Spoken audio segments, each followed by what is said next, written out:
when it comes to, those sex scenes, when it comes to porn specifically, it allows them to avoid rejection. And that is the biggest wound for men in their relationships, is rejection and being rejected by their partner. Today's man knows who he is, where he stands, and what he aspires to become. Solid in his convictions, owner of his destiny, ever evolving into husbands and fathers our wives and children expect and deserve. We are the masters of our life and the leaders of our homes and community. Welcome to the movement. Stay strong, my brother. Well, welcome everyone to the Evolving Man podcast. I'm the founder of The Awakened Man and your host, Alan DeMonso. If you've been in a relationship for any length of time, you know there's going to be peaks and valleys. And during those peaks, everything seems to just click, doesn't it? And during the valleys, though, it can seem like there's no light to the end of that tunnel. There is hope. And while today my guests are here to guide us through what 20 years of couples work has taught them about what it takes to create the relationship that you've always dreamed of. Now, before we get into today's topic, I just want to remind you of our brotherhood, the Band of Brothers. This is our group mentoring community of strong, resilient men, where each man is dedicated to his growth and the growth of his brothers. And guys, while that is a phenomenal program with great results, if you're really interested in raising the level that you show up in the standards as a father, a husband, and an entrepreneur, then I encourage you to participate in our Heroes Quest. It's a 90-day mentoring program that's aimed to improve at least one aspect of your life. Now, you can find all this stuff at the Awakened Man Training Academy at members.theawakenedman.net. And with that, let's get on to today's episode. So, it's customary. I like to start off by asking a couple of questions just to set the stage for our conversation today. So the first question I have for you today is, does your relationship suffer from unhealthy communication with boundaries that either don't work or don't exist? The second thing I'd like you to consider is, are there emotional wounds that are sabotaging your attempts to improve the relationship that you're trying to have? And if you said yes to either of these questions, and stick around, because my guests today, Dr. Ray and Jean Kadkhodaian, share their 20 years of success helping couples transform their lives and their marriages. Welcome to the show, Dr. Ray and Jean. How are you today? Great. Thanks for having us. Thanks for having us on the show. Outstanding. Now, listen, as I was preparing today, I was reading some of your background, and I just thought it was outstanding. I was wondering if you'd be willing to share with our audience today how you guys came together and how you got into co-founding and doing the work that you're doing today with couples work. Well, I think that our paths to helping couples and relationships has started in different places. For me, it started in college. I had a near-death experience, and during that time, I was, seeing a lot of the relationships that I had, up until that point in my life, and I realized that, at the end, the only thing that really matters are our relationships. Yeah. And so that kind of set things forward for me on this path of really learning more about relationships, and including going through my own dysfunctional and toxic relationships. For sure.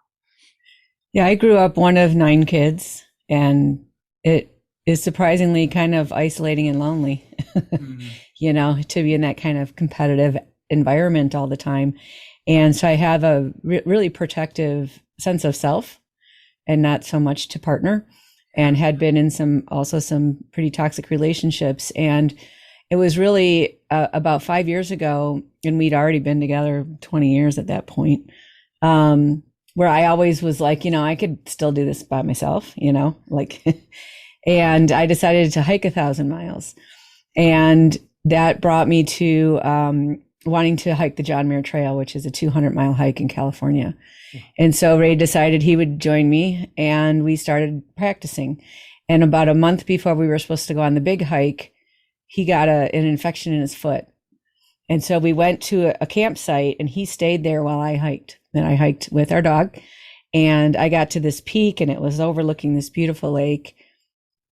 And it was at that moment that I knew I couldn't do it without him. Oh, wow. That I wouldn't want to have an experience like that he didn't share.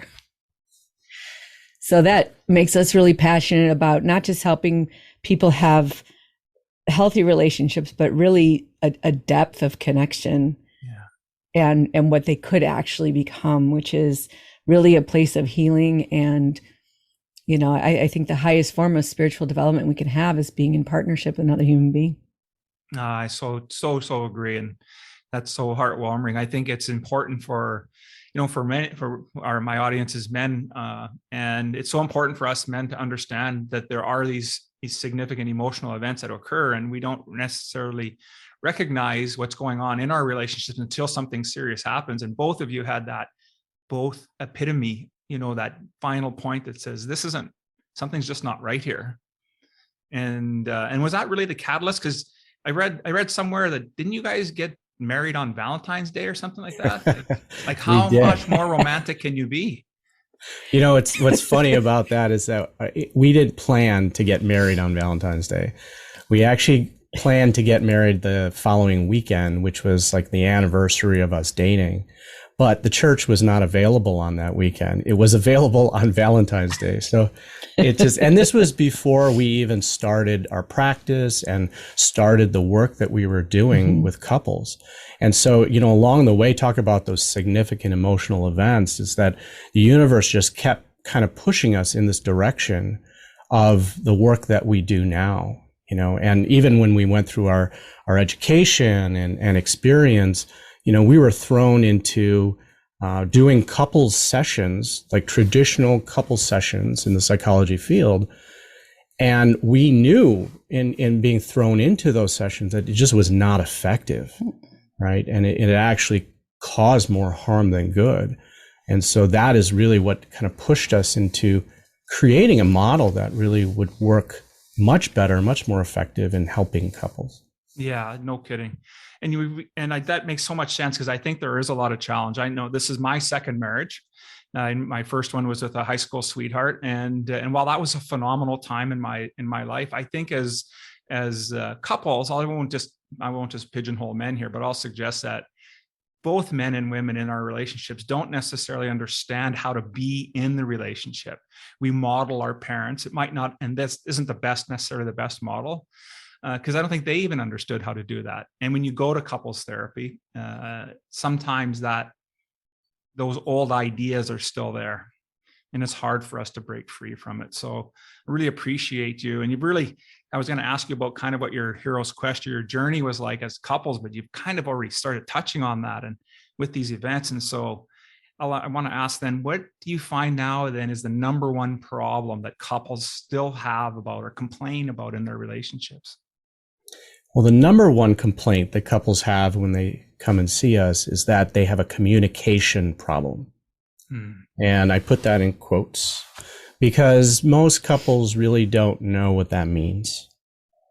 They just know that they're not being heard by their partner, and that they continue to get into this cycle of conflict that repeats itself over and over and over again. Right. The other thing is you talk about the influence of our parents, and that is really a parent-child relationship that we're actually modeling. And then we get into a relationship with our equal, our peer, but we still play out the parent-child. And so that's what you really have to grow into, is how do you learn to have an adult-adult relationship, and not just, trying to get the approval or trying not to be rejected or all those kind of things that we learn naturally as human beings, being children first. And you're absolutely right that it's not being taught anywhere. And especially with the new factors and new challenges that our society has to face nowadays, the older generation, they can't provide that kind of guidance to help these younger couples now. Yeah. And so when you hear that they have this communication problem, and you probably hear that with almost in every session, then what is the antidote, or what's that next step that you're helping guide them so that they learn a different way to interact? Well, we get a dictionary and we teach them some vocabulary. The true breakdown is here. It's within the individual person. They don't know themselves anymore. The person that I married 24 years ago is not this guy sitting next to me, and I'm not that person that walked down the aisle either.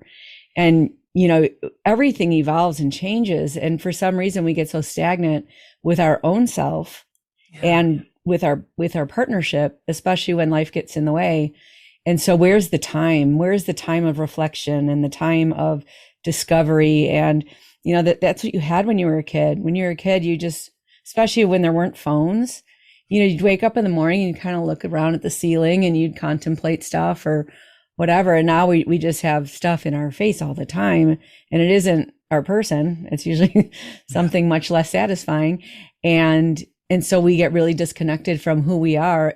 And then we have the educational system that says, well, the important thing is to make money and survive. And then we get underdeveloped in our relationships. That bombardment of messaging that we are getting today is not truth. And so the biggest challenge or antidote for people, men and women in a relationship, is to find that truth within. Yeah.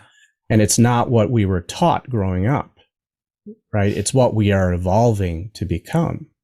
Yeah. And as individuals, we have to evolve. And as a relationship and as couples, we have to evolve as well. Yeah, I think that is so powerful what you're saying. And I just want to repeat back what I think you're saying is what you're saying, that in order for the relationship to grow, is that it's no longer the story about, well, you take care of me and I'll take care of you and the relationship will be fine. What I hear you saying is, I got to take care of me so I can take care of you. Because if I don't understand who I am, who I am, where I'm going, what I'm about, then how can I be of service to my partner? And I think that is such a powerful message for men and for women to hear, is that, the other thing I think of is, you're absolutely right. Like we've been married now almost 20 years, and I'm definitely not the same person that walked down the aisle 20 years ago, and neither is my wife. And we've gone through our trials and tribulations, and it's taking some of those challenges to figure out that, how can I expect her to be the same person that was 20 years ago? That wasn't the intent when we got into this arrangement, right? And then we get into this next piece I want to ask you about and get your thoughts on is, we started to work on this thing about boundaries. And one of the things that happened with our relationship was that I didn't have any boundaries. Neither one of us had any boundaries. And in trying to implement them, we really didn't do a very good job of it. So I was wondering if you could spend some time talking about, like, what do boundaries do and what they shouldn't be doing? And also what does an effective boundary really look like in a relationship? Well, first off, I think the word boundaries is such a buzzword, and a lot of people, they don't really understand what a boundary is. And they think that setting a boundary means putting expectations on your partner, right? This is what I expect you to do. And if you just do it, I'd be fine. And if you're not doing it, you're violating my boundaries, right? And, that is really a setup for codependency in a relationship, right? Whereas boundaries are really about you. It's about figuring out where you begin, where you end, how to live with integrity.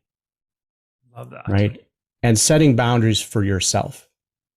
And when you are setting boundaries for yourself, you are informing your partner. You're letting them know what they can expect from you.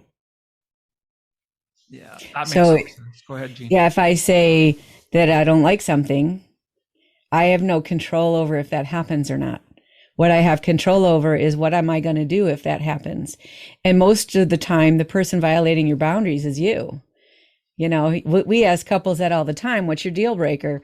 Well, if this happens, well, it happened and you're still here, so it's clearly not your deal breaker. You'd like it to be that way, but that's really a suggestion, not a boundary. A suggestion is, I would like you to show up on time. But a boundary is, when you don't show up on time, I feel, and this is how I'm going to take care of myself when that happens. And so I might eat without you, or I might do something, but it's really about, what are you going to do? And it has to have that other piece of, then what? Otherwise, it's just a suggestion. And parents do this all the time. They'll tell their kids, set the table. Okay, well, what's the consequence? Well, I yell at them. Well, that's not a consequence. And so that gives you power, because if the child knows, set the table, or you have to do all the dishes by yourself. Okay, now I have a choice. I could choose one of those, but it's still my choice. So you're not controlling them, you are disciplining and parenting them. Yeah.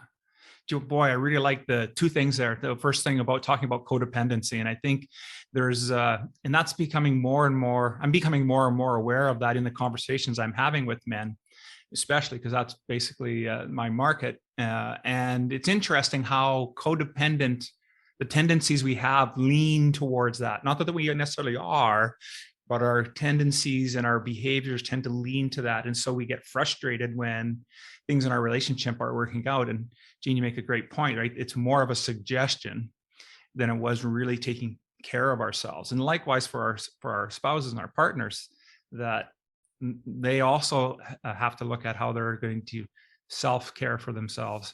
And as guys, to understand that, well, it's my choice now to either step into that and do something different or continue this path, right? And it's just, you guys that was such a powerful description of it.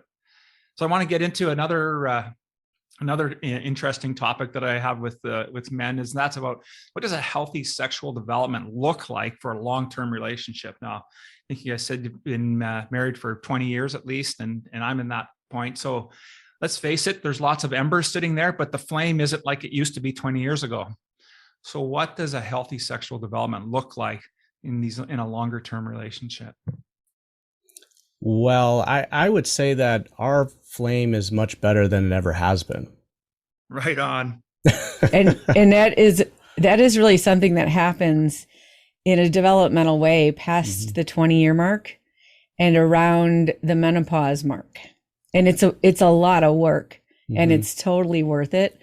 And we always talk about that, I guess if we dial it back, we kind of describe it like in the beginning, you come together physically and you become mates and you want to set up a home and you maybe have children and you're dealing with a physical life.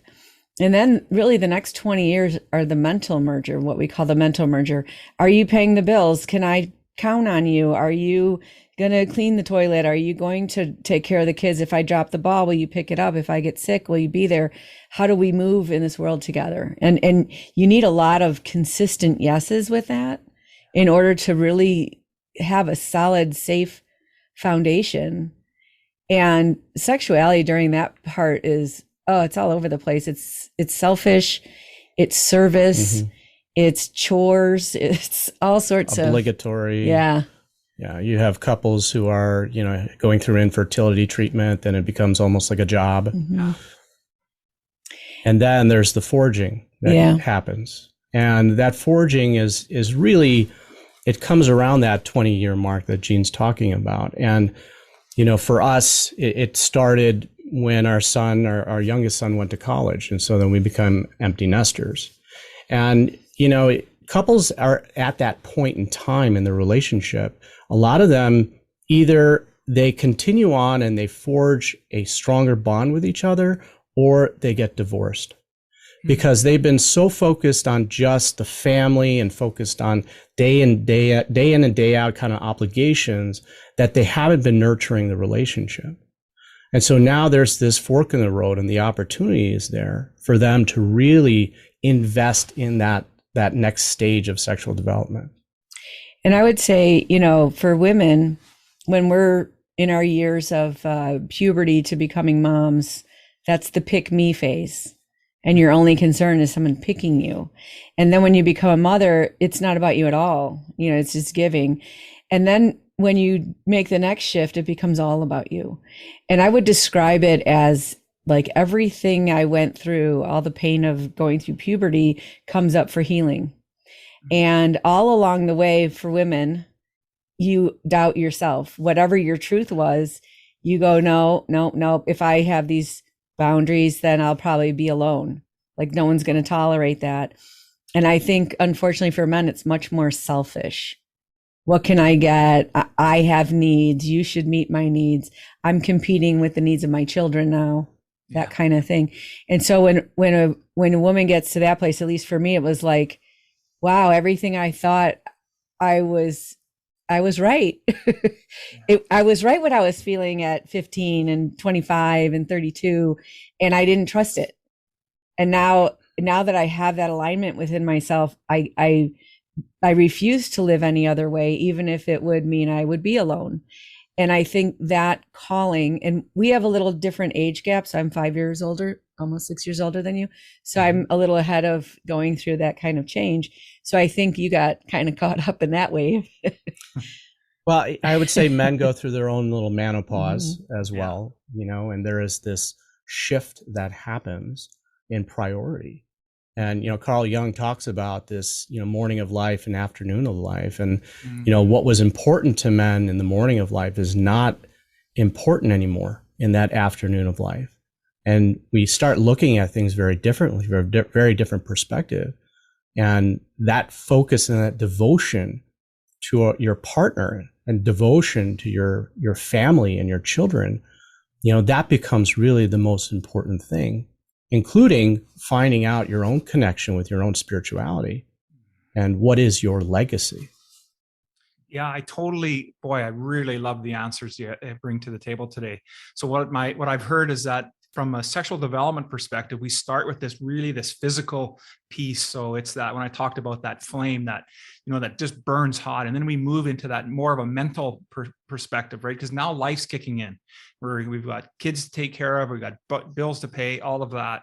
And it's more of a servitude versus really getting developed. And then as we get into the afternoon of life, as you say, it feels and sounds to me more of a spiritual connection. It's much more, it's a deeper sense of connection. And I love that you use the word forging, because it is truly a forge, and we get to remold and reshape of who we are today, as opposed to what we were prior. So I think your description is just phenomenal. So there's a really cool, I just want to mention this, is a really cool Hindu goddess named Kali. She's the dark goddess. And if you see her, there's a picture of her, and she's got this mala around her neck made of skulls, and she's got a man's head in her hand, and the body's laying on the ground, and she's got her foot on him, and he has an erection. And that is the most sacred a couple can get, where his ego is completely severed, and he's showing up ready for her, and then she can have that freedom. Yes. And safety. And that's kind of the ultimate, you know. It's a weird concept, but that's kind of the ultimate. Well, and I love that you bring up Kali and Ray, from a man's perspective, where, you know, it's about us willing to surrender our ego in order to enjoy more fully, to recognize that this ego that has really served us up to a certain point now needs to take that back seat. That competition, right, that we are bred to, you know, kind of exude in all facets of our life, is not something that has a place in our committed partnership. No. You know, that sexual development, or that peak, what we're talking about here, is a culmination. Yeah. You know, it is the closest that you could ever be to another human being, physically, mentally, emotionally, and spiritually. Yeah, one other thing I would say is that in our culture, unfortunately, it's become very okay to involve lots of things in your sexual energy, right? Movies are constantly putting images in your face, and all of that actually numbs you. And so you have to be careful about what you're exposing yourself to, because that takes you away. It's energy that takes away from your partnership. And then that comes with you into the bedroom, and then you're no longer just the two of you, it's all of that. And so that being able to create a really sacred space for it as well, both energetically and physically, you know, the environment is really important in terms of getting your mind to settle down so you can really show up and be present physically, and that sensitivity. And we know that all of the stuff in movies desensitizes us. Yeah. And so you have to allow the sensitivity and the vulnerability. 100%. And I truly appreciate that, Jean, that you mentioned movies and we didn't use the 4-letter word porn. Right. Because that's the easy escape, right? That's the easy escape. Well, just don't watch porn. But, you know, and when you mention movies, I think back to in my first marriage, my wife at the time worked in the video business, the movie business. So big, blockbuster VHS. And I swear every movie in the 80s, didn't matter what the plot was, it had to have a sex scene. It didn't matter. It didn't even need to make sense, but it needed to be in there. And the racier, the better. And I can remember watching that and going, I'm watching an action movie. Why do I need to see a sex scene in the middle of an action movie? If I wanted that, I'll watch something else. And we do get desensitized to all of this imagery that's around us. And so I really appreciate that, you've opened that spectrum to more than just a certain genre, because it truly does exist everywhere. I just want to add something to that, and that specifically for men, when it comes to, those sex scenes, when it comes to porn specifically, it allows them to avoid rejection. And that is the biggest wound for men in their relationships, is rejection and being rejected by their partner. And so that distraction that will never reject you, what it does is it pulls you away from your partner, disconnects you from your partner. And what fills in the gap is resentment. Wow. And it stops you from doing the work, because if your partner's coming up with problems or things they're not happy about or things they'd like to change, and you perceive that as rejection, and then you go soothe yourself somewhere else, then you convince yourself that it's someone else's problem and not yours. And you can't get close. It hijacks you and actually prevents true intimacy.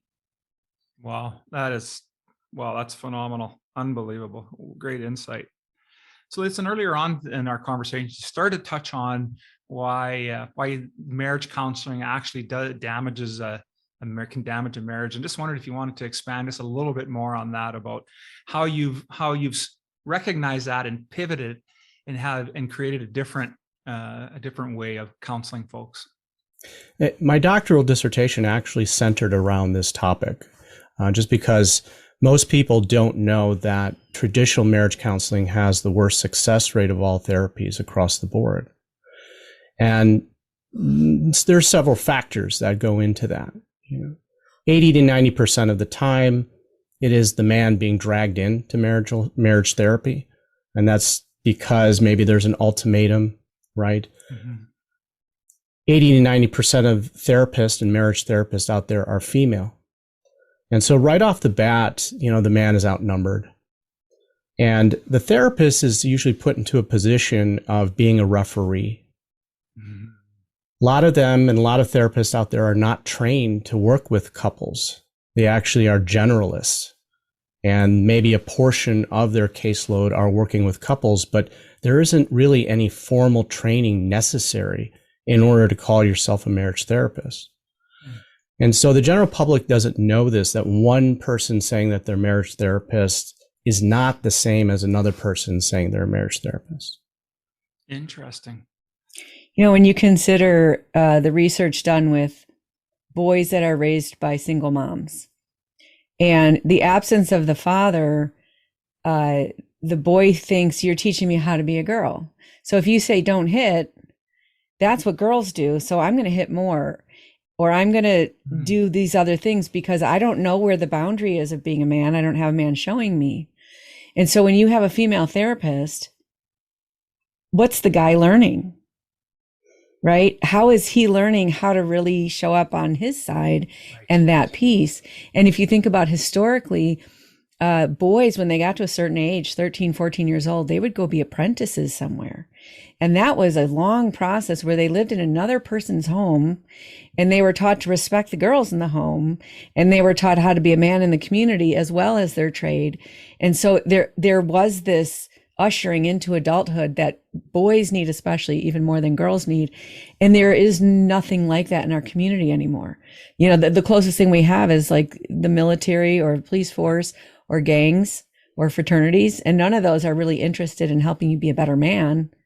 That's for sure. Absolutely. And I certainly can't teach that to a man. I don't know that pathway.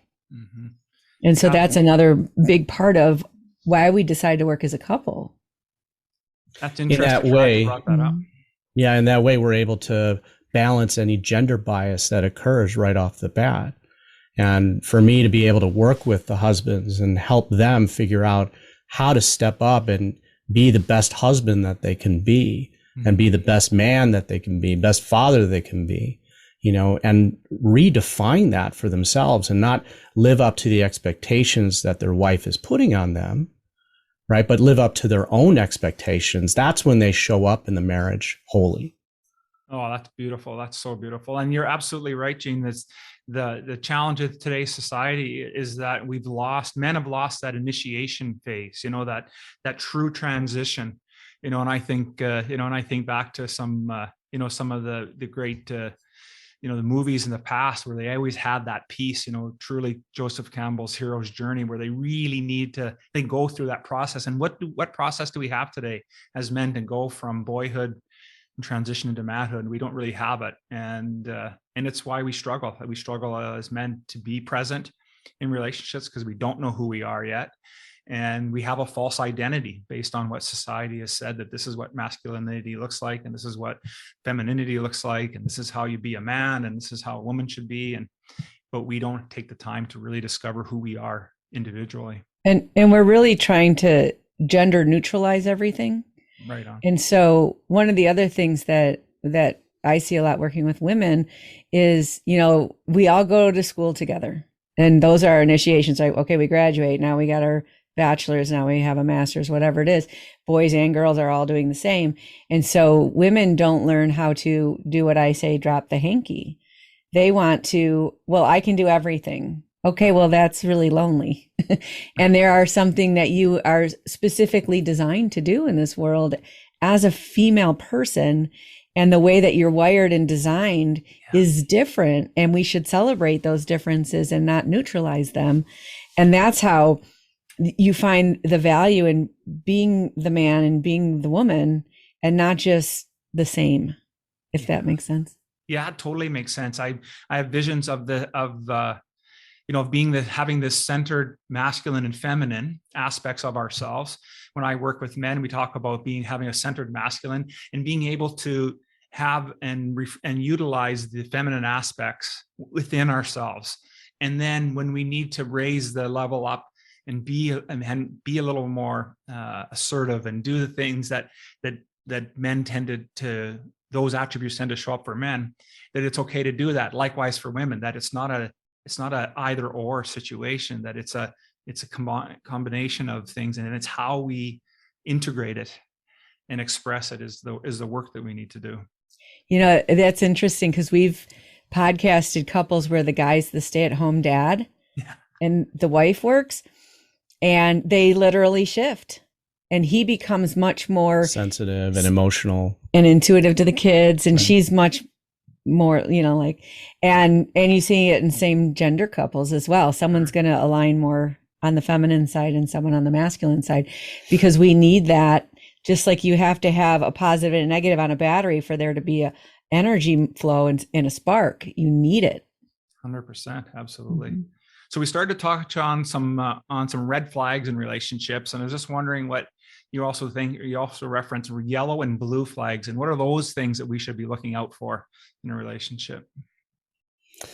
So yellow flags are really couples who are not investing in their relationship anymore. So they're not spending time together. Maybe they're focused on the kids, rightly so. Kids need a lot of attention and energy, but their relationship is dying. Their relationship is starting to kind of, dissipate because there isn't that consistent investment in it.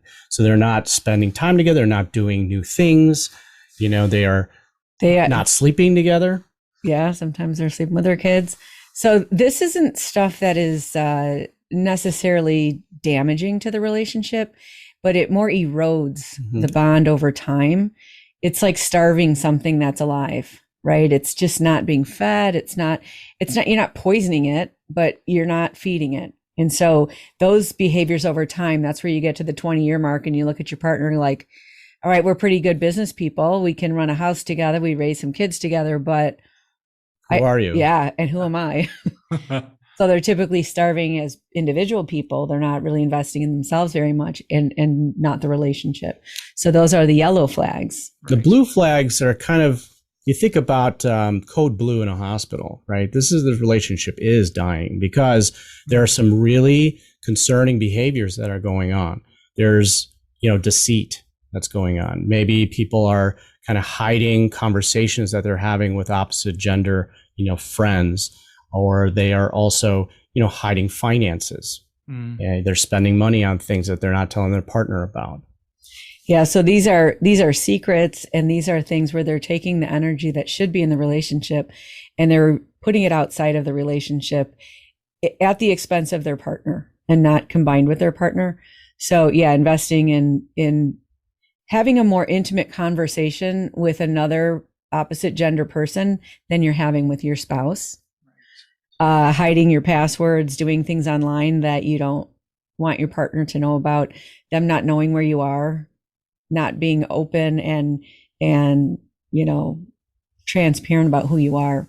We have a concept called the inner sanctum, and within that inner sanctum, it should be just the couple, right? And that's where you are sharing with your partner your deepest, darkest secrets. You are sharing your insecurities, your fears, your faults.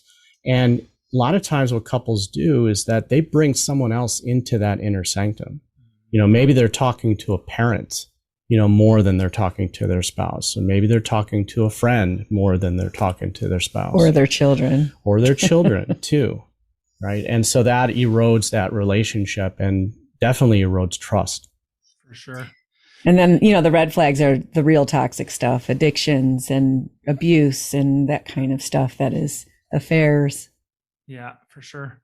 Well, and really what it sounds like, it's about the integrity piece you used that earlier, right? It's about really are we in integrity in our relationships? And so, those are great points. And so every relationship we talked about at the start, right? They'll have peaks and they'll have valleys, and you haven't yet said that everything's going to be a bed of roses. And although it might be, that means there are going to be some thorns in there. So we're going to fight. We're going to have conflict. But how does a healthy conflict look like in a relationship? Like how do we fight and not hate each other, I guess is what I'm asking. Well, we never fight. We are like perfect, and we never have any conflict whatsoever. No, every couple fights. Every couple fights.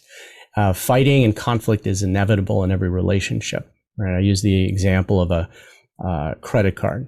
Okay, so it's like a credit card bill. That bill is always due, right? But you have a choice on whether you're going to pay it now or you're going to pay it later with interest, right? So that conflict is going to happen. It's like, how do you handle that? Now that's the story here, right? Because conflict can be destructive, or it can be a source where a couple can bond closer with each other. Cool. When we get into conflict, it's because there's something in ourselves that we're not facing. And we don't want to face it. And we certainly don't want our partner showing it to us. Right. And that's typically what happens. And it really kind of happens. It always happens in our hindbrain, that really reactive part of us, that reptilian, I'm just going to sit here unless I'm going to jump to eat or not get eaten. Right. And so none of us fight nicely. We all fight from that place of fear and feeling threatened and defensiveness and say terrible things to each other. And I think that was one of the best things that I ever got to the conclusion of, is like, just don't ever hold him accountable for any of that kind of stuff, because it's not really who he is. It's who he is when he steps on a nail, and it hurts, and that's what's coming out. It's not truly a reflection of, what he's thinking or feeling about me, and hopefully vice versa. Mm-hmm. Absolutely. Right. And so it really isn't about how you are initially, let's say, starting the conversation. It's starting pretty ugly, but ugly things sometimes have to come up because we all have pain in us. We all have things that have happened that, our partner accidentally bumped into, or maybe a little intentionally sometimes. And that's what is coming up for healing, and what it feels like is conflict. Yeah. And so when we're in that place, that is no time to resolve anything. Mm-hmm. That is only time to kind of emotionally vomit and then rest for a bit, clean up the mess and then go, all right, let's really talk about what was going on there while we're calm. Yeah. And we engage our prefrontal cortex again, and we can think and we can access our emotions. Because when we're in that heightened state, we can't even feel. Because what happens is our hearing gets really so much less, and our vision decreases, and we really are in fight or flight. And you can't heal anything in fight or flight. Yeah. Like you can't meditate if a mountain lion's chasing you. Yeah. So it's what happens after that is so important. Right. There was actually a study done with couples who rated their relationship as happy, healthy, and unhappy, unhealthy. And they're trying to determine if there's a difference in the way that both groups fought. Yes. And they found there was no difference, actually. Happy, healthy couples, yelled, they said mean things, they slammed doors. And the only difference that they found was that happy, healthy couples made repair attempts. They're the ones that came back afterwards and they said, I'm sorry for what I said. I take responsibility for my part in the argument. I want to do things differently, and so it's that repair attempt that's really important. And most couples, they sweep things under the carpet and they just continue that same argument cycle the next time. Right. I would really like this concept. And, Carol, I've been listening to Carolyn Mason. She talks about this of saying I'm sorry isn't enough. And she would say you actually have to show up as confession, because confession says I'm taking responsibility for what I've done. I'm not just apologizing like, oh, sorry, you're hurt, and I think in marriage counseling, that's what they teach, right? Sorry, you're feeling that way, instead of saying, I did an offense against you. I hurt you. And it feels terrible to me that I did that. And it's a very different energy than just, I'm sorry, and we're done. But really that introspection of what was going on for me and what did I contribute to this? And none of us like to do that. We always like the other person to know how much they hurt us. Yeah. That just doesn't heal anything. Yeah. I really like that you talk about being more than, saying I'm sorry. And I know one of the things that that my wife and I continually work on is that when we do end up by having conflict, I can end up by being like, just, have all this energy and it'll just come out. And when I'm conscious enough, I'll say, I have to say something to you, and it may not come out right, but I just got to say it. And then I vomit. And generally speaking, it still doesn't make her feel any better because I still said hurtful things. But at least I prepped her for it. And it wasn't, whereas before I just wouldn't say anything and then it would just be a barrage. And it wasn't fair to my wife to be able to, well, she didn't even know this was coming. Yeah. And, it's never fair. Just throwing it at her. And so I like how you explained about, going a little deeper. This is what I was feeling. This is what was going on with me. And I'm sorry that I hurt you. And this is how I was feeling. And then it grows that. And maybe the question earlier, I should have asked it instead of sexual development, but should have been more about intimacy development and depth. Right. And that's a big difference in terms of how we care for one another and still feel centered for ourselves. We talk about that from the perspective of stages of emotional vulnerability. Yeah, love that. Right? And getting to that depth. When you're talking about physical pain, it is advantageous to avoid it. You should not touch hot things. You shouldn't drop things on your foot. That's bad for you. Don't do that, right? But when we talk about emotional pain, it's the opposite. The emotional pain we actually need to lean into. And our emotional self doesn't heal through time like our physical body. Yes. If we get a cut on our physical body and we do some first aid, we can't help but heal. It's what we do. Well, we can heal emotionally as well, but only if there's emotional first aid. And only if you can even identify that the wound is there to begin with. And so if the wound happened when you were 4 years old, it hasn't gone anywhere. It's just like it was when you were 4. And so that's why you have to lean into it. And that's why we don't always know about it. And it's very surprising when it comes up. You're like, where is this coming from? Yeah. Because at one point it's probably a functional response in childhood to maybe avoid something or to keep your mouth shut or whatever. And that becomes, in the afternoon of life, a dysfunction. Yeah. We talked and your partner will be the one to spark that emotional wound. And they are also the one that has the opportunity to help you heal it as well. 100%. That is so true. I was just going to say, we talk about it. I talk about it as those sabotaging habits. You know, it's those things that we learned, like you said, at 4 years old. And then at 54, we're still playing that program, but we don't necessarily recognize the program that's being played until we have an opportunity to either work with a couple such as yourself and have a supporting partner in our life that's willing to go on that journey with us, because you need them both, right, in order to find and discover that pattern and then to figure out how to break it. So we had such a great conversation today, but as we're closing, I was just wondering if there was a couple of keys, 1 or 2 keys that each person in the marriage can do to start the progress of creating that relationship of their dreams. So if you had 1 or 2 keys, what would be the takeaway for them? Well, you know, it's kind of hard to say 1 or 2 things, but we do come from the perspective that couples get stuck in a rut.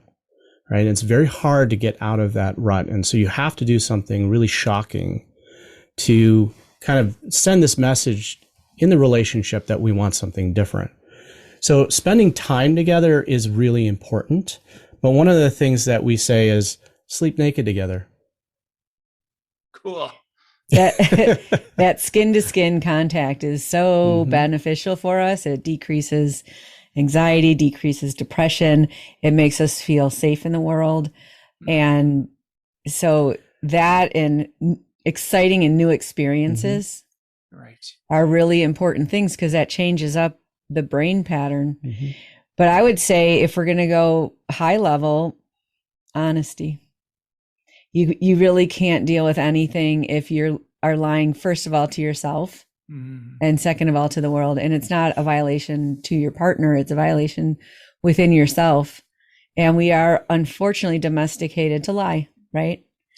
We've all been told to, stop crying and stop having those feelings and, think about other people. And so we don't give ourselves permission to say, well, this is what I feel and what I think. And now I can tend to it because I've acknowledged it, and I can stop thinking it's you. Yeah, for sure. That was so powerful. I want to thank you, Dr. Ray and Jean, for spending time with me today as we unpacked quite a bit, and hopefully we were able to shed some light on helping couples create the relationship of their dreams. But what would be the best way for my audience to get a hold of you? How would they do that?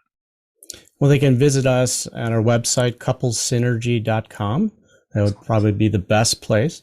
On there is a home study course, Relationship 101, which is a great way to get started and kind of do some of that work on their own.